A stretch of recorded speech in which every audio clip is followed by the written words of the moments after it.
네, 안녕하세요. 공동법률사무소 일가사람의 이미선 업무사입니다. 오늘은요, 직장 내 성희롱을 한 가해자나 또 사용자에 대해서 우리가 어떤 책임을 물을 수 있을지에 관한 내용입니다. 함께 살펴볼까요? 성희롱 피해를 당한 직원을 보호하기는커녕 오히려 대기 발령 조치를 한 르노 삼성차가 손해배상 책임을 지게 됐습니다.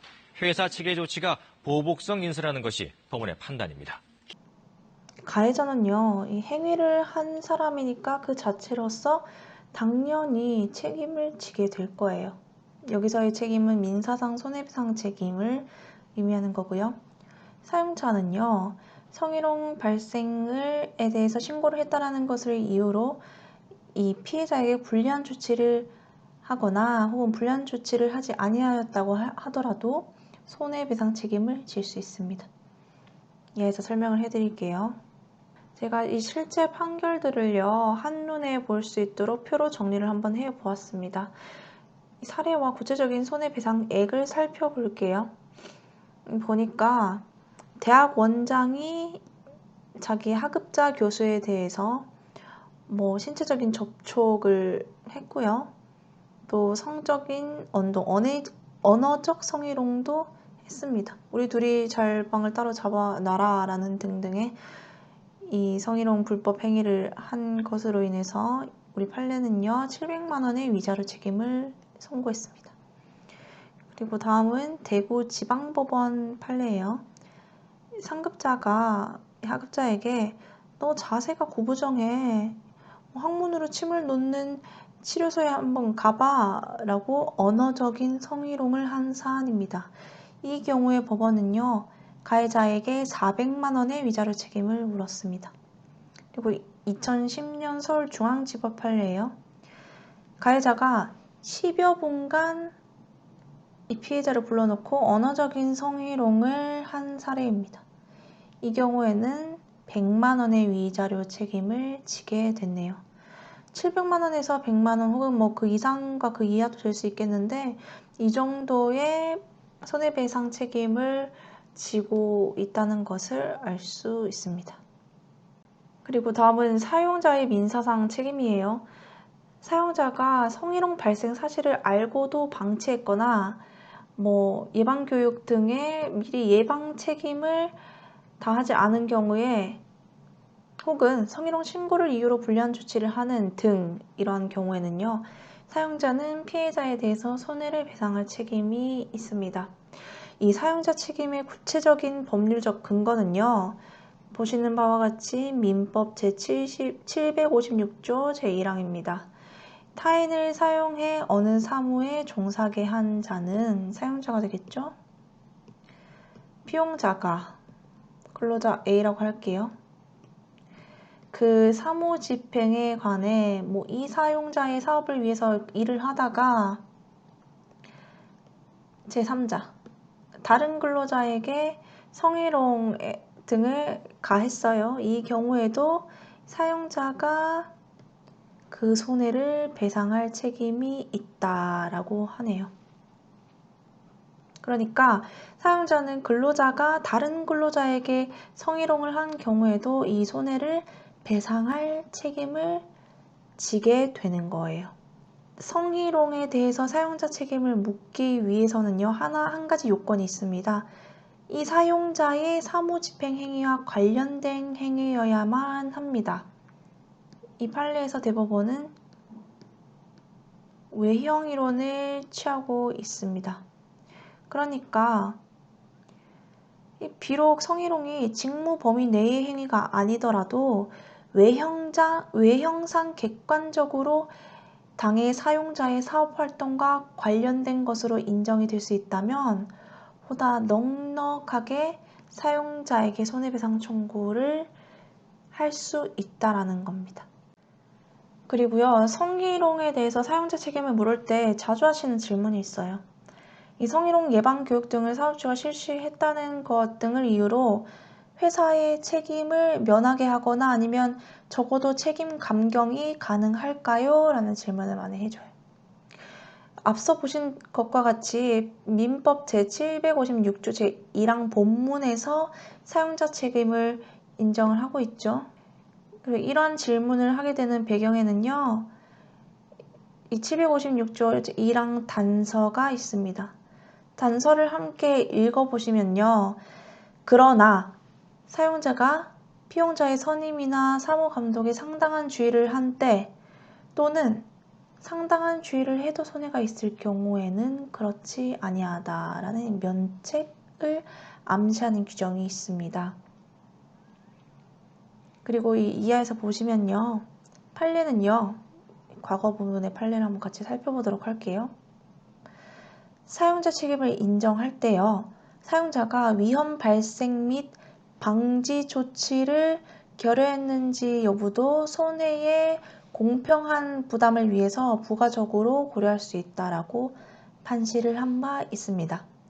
이를 바탕으로 회사는 이 피용자의 선임 및 사무감독에 상당한 주의를 기울였음을 이유로 면책을 주장을 하거나 위험 발생이나 방지 조치, 예방 교육, 성희롱 교육 등을 충분히 다 했다라고 주장하면 이 과거에는 손해배상을 좀 감경을 해준 경우도 있기는 합니다.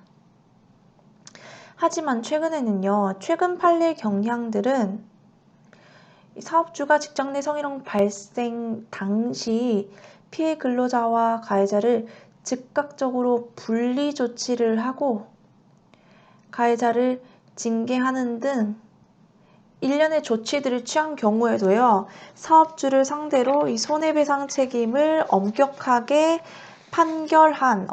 손해배상 책임을 인정하고 회사의 면책이나 감경 주장을 받아들이지 않은 사례들이 많습니다. 한번 읽어보시면 좋을 것 같아요.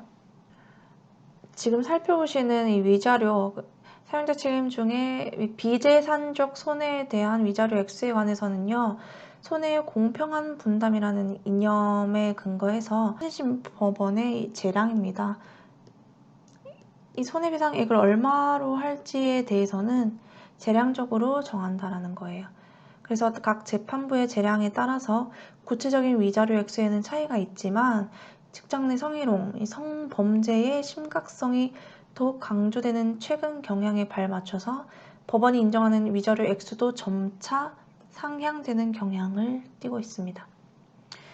최근 3년간 발생한 이 법원 혹은 하급심 법원의 사례에서 회사 책임을 인정한 사례들, 연대 책임을 포함해서요, 이 사례들을 한번 정리를 해봤습니다. 살펴보면요, 강제추행과 같은 행위에 대해서 회사가 일부 보고를 받았음에도 불구하고 아무런 조치를 취하지 않고 방치했거나 성추행을 보고받았음에도 불구하고 공정한 증거 조사 없이 성추행, 성희롱을 신고한 피해자를 해임해서 피해자에게 오히려 정신적인 고통을 준 사례에 대해서 불이익 조치를 한 사례에 대해서 수천만 원의 위자료 책임을 인정한 사례가 있습니다.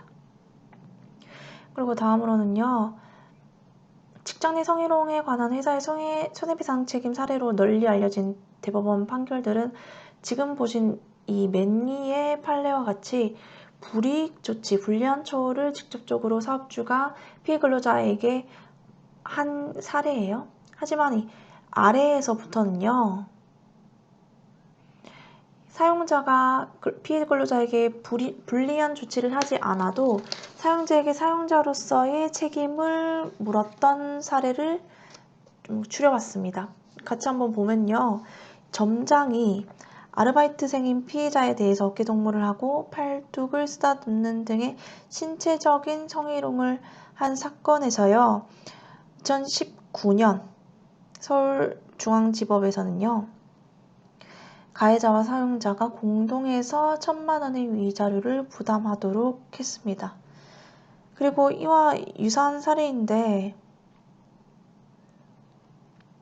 2010년 수원지방법원에서는 부서의 책임자, 그러니까 상급자가 피해자의 뒷목, 머리카락, 어깨 등에 브래지어 끈 부위 등을 만지거나 엉덩이를 툭 친 성희롱 내지는 성추행 사건에 대해서 회사의 사용자 책임으로 200만 원의 위자료를 인정했어요. 좀 상이하죠? 왜냐면은 이 뭐 사안에 따라서 달라지는 거고 뭐 사실심 법원의 이 재량에 의한다고 했습니다. 여튼 뭐 손해배상액이 구체적으로 내가 뭐 이 사용자에게 얼마를 청구할 수 있을지 아니면 이 사용자의 경우에는 내가 얼마의 손해배상을 부담을 하게 될지에 대해서 좀 예측하고 추정하는 데 좋은 근거 자료가 될 수 있을 것 같아요. 네, 마지막으로 설명드릴 판례는요. 민사상 사용자 책임을 물을 때 이 사용자 책임의 범위는 어디까지인가를 가늠하실 때 좀 참고하실 만한 중요한 판례입니다. 일명 르노 삼성 성희롱 사건입니다. 사실관계를 먼저 설명을 드리면요. 가해자가 근로자에게 성희롱을 했어요. 이 사실을 안 동료들은요. 근로자를 많이 도와줬어요. 진술서도 써주고요. 2차 가해도 방지하는 등 여러 가지 도움을 줬습니다. 그런데 이 객관적인 지위에서 사건을 조사하고 가해자에 대한 징계나 분리조치 등의 조치를 취할 의무가 있는 이 사용자는요. 가해자 편을 들면서 피해 근로자를 도와준 조력자에 대해서 불리한 조치를 하게 됩니다. 여기에서요. 피해 근로자는요. 그 피해 근로자가 아니고 이 자신의 동료들, 직장 동료들에 대한 불리한 조치를 한 사용자를 상대방으로 민사소송을 제기했어요. 그리고 우리 판례는 손해배상을 인정을 했습니다. 그러니까 이 성희롱 피해 근로자나 피해 근로자를 도와준 제3자에 대한 불리한 조치가 불법 행위를 구성하는 경우에 피해 근로자는 이 불이익 조치의 직접 상대방이 아니더라도 사업주에게 불법 행위 책임을 넓게 물을 수 있다고 판단한 사건이에요. 이렇게 넉넉하게 사용자 책임을 법원이 인정하고 있다라는 점을 알 수 있겠네요. 성희롱에 대해서는요, 가해자뿐 아니라 사용자까지 엄벌한다는 점 기억하시면 좋을 것 같아요. 네, 제 강의를 시청해주셔서 대단히 감사합니다. 다음에는 더 유익한 내용으로 찾아뵙겠습니다.